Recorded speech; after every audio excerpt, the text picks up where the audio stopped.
नमस्कार दोस्तों।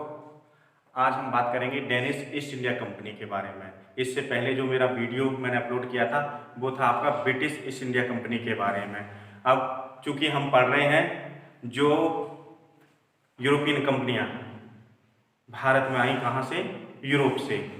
एक के बाद एक पुर्तगीजों के आगमन के बारे में हमने पढ़ा, फिर डच ईस्ट इंडिया कंपनी के बारे में पढ़ा, फिर ब्रिटिश ईस्ट इंडिया कंपनी के बारे में पढ़ा और आज हम पढ़ेंगे डेनिश ईस्ट इंडिया कंपनी के बारे में। हालांकि डेनिश ईस्ट इंडिया कंपनी ने बहुत समय तक शासन नहीं किया, ना ही इसका इतना इंपॉर्टेंट रोल रहा इंडियन मार्केट में, भारतीय मार्केट में, लेकिन फिर भी एग्जाम पर्पज से यहाँ से भी कुछ क्वेश्चन पुटअप कर लिए जाते हैं, तो उस पर्पज से ये इम्पोर्टेंट है आपकी Danish east India company.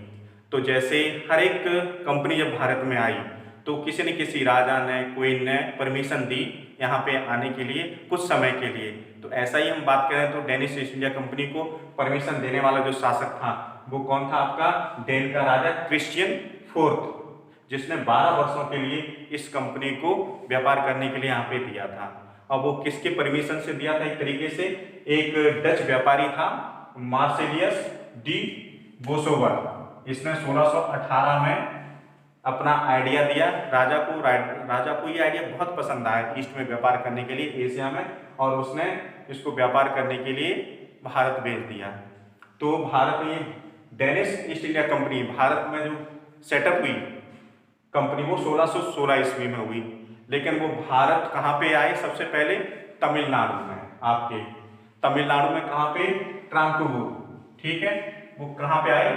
Tanjore जिले के ट्रांकुवूर, इस स्थान पे, ये तमिलनाडु में पड़ता है। यानी सबसे पहले वो यहीं पे आए तमिलनाडु में, और यहाँ पे 1620 ईस्वी में उन्होंने अपनी फैक्ट्री सेटअप करी। अब जो ट्रांकुवूर है उससे सच बताएं तो अब इस समय वर्तमान समय में इसे क्या कहा जाता है? तरंगमबाड़ी।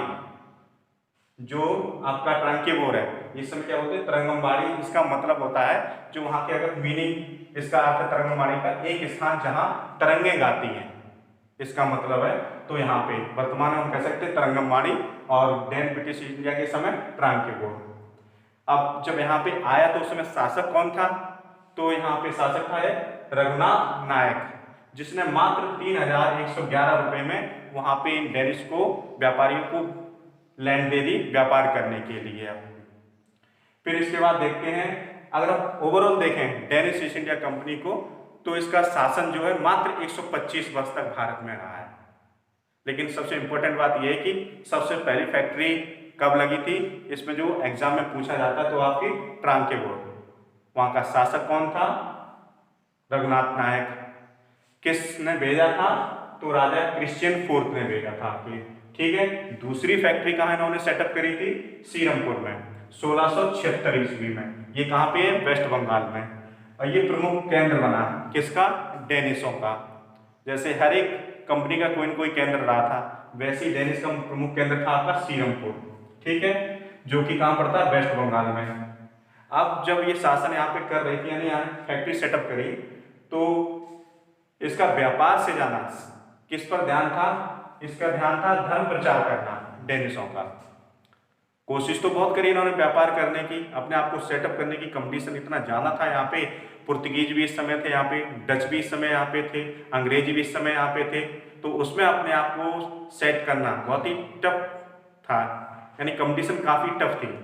तो इसलिए यहाँ पे चल नहीं पाई कंपनी, और अपना सारा किसको बेच दिया? सभी फैक्ट्रियां अंग्रेजों को कब दे दी? 1745 ईस्वी में। सारी जितनी भी यहाँ पे जो उसकी प्रॉपर्टीज थी, फैक्ट्रीज थी, 1745 में अंग्रेजों को बेच दी। अब बात आती है कि जो डेनिश थे उन्होंने भारत में कहाँ कहाँ पे फैक्ट्री सेटअप करी। तो ऐसा क्वेश्चन भी बन सकता है कि मोस्टली इनकी फैक्ट्रीज कहाँ पे थी? तो ध्यान रखिएगा, मात्र 3 ही राज्य थे आपके, वेस्ट बंगाल, तमिलनाडु और अंडमान निकोबार द्वीप समूह में। अब ऐसा निकोबार जो द्वीप है, ये भी क्वेश्चन आ सकता है आपका, निकोबार द्वीप को किसने सेटअप किया था, सेटल किया था यहाँ पे? तो डेनिश लोगों ने किया था। और इसको फिर बाद में भेज दिया 1868 में। ये किसको? अंग्रेजों को भेज दिया था इन्होंने, ठीक है। अब इसके बाद देखते हैं कि जो राजा क्रिश्चियन था इसकी डेथ कब हो जाती है? 1648 ईस्वी में। इसके बाद जो इसका लड़का होता है उसने किया गया 1650 ईस्वी में इसके बेटे ने इस कंपनी को क्या करता, बेच देता है। लेकिन कुछ और चीजें थोड़ा स्ट्रगल भी मिलता है, डेनिसों ने किया था। तो यहाँ पे एक मिलता है 1642 ईस्वी में बंगाल में मुगलों के जहाज इन्होंने क्या कर लिए थे, लूट लिए थे, एक तरह कब्जा कर लिया था। और इसमें जो भी कम्युनिटीज या थिंग्स, जो भी चीजें थी, वस्तुएं थी, वो कहाँ पे, तमिलनाडु में ट्रांकेबोर में ले जाके और उनको फिर उन्होंने बेचना, उससे प्रॉफिट लेना चालू कर दिया था इन डेनिस व्यापारियों ने। तो आपका ये बहुत थोड़ा डेनिस का है, जो भी इंपॉर्टेंट चीजें थी वो मैंने आपको बता दी। ये भी पूछा जा सकता है कि कितने वर्षों तक शासन किया, तो 125 वर्ष तक डेनिसों ने भारत पर शासन तो नहीं कहेंगे, यहाँ पे व्यापार किया, पॉलिटिकल डोमिनेंस नहीं रखा इन्होंने, व्यापार किया। तो 125 वर्षों तक व्यापार किया। जैसे ही मृत्यु हो जाती है राजा क्रिश्चियन की, ये कंपनी भी बिल्कुल दिवालिया हो जाती है, बेच दिया थे और अंग्रेज इसे खरीद लेते हैं। तो ये इतना था आपका डेनिस ईस्ट इंडिया कंपनी के बारे में। अगर मेरा ये वीडियो आपको पसंद आ रहा हो तो लाइक एंड शेयर जरूर करें। Thank you.